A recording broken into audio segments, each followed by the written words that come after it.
My mom tells me stories of ancestors who turned to dust too early, of lives lived between lifelines and old photographs crinkled at the edges. She whispers about a grandfather who loved laughter and darkness in equal measure, who was as silent as an empty hall, yet moved like the wind through trees, disappearing when you weren't looking.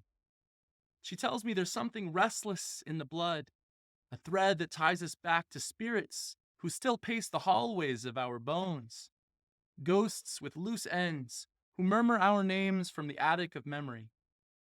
And some days I hear them.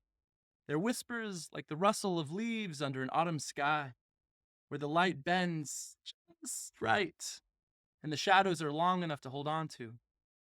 It's in those quiet moments when my own breath feels like borrowed air, when my hand reaches for a doorknob that isn't quite there, fingers grazing the thin veil between here and where their laughter still echoes. I wonder what traces they left behind when they slipped through the cracks. If my heartbeat carries a rhythm that isn't just my own, if my voice holds the timbre of a tongue that forgot how to speak long ago. I look in the mirror and see their shadows lingering in the curve of my smile, the dip of my collarbone, the crinkle at the corner of my eyes.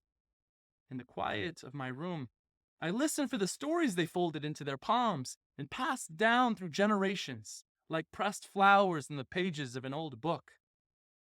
Maybe I'm only a fraction of a ghost, but sometimes that fraction pulls at my sleeves, nudges my elbows at the dinner table, reminds me that absence, even when it's small, leaves a mark you can still trace in the lines of your hands.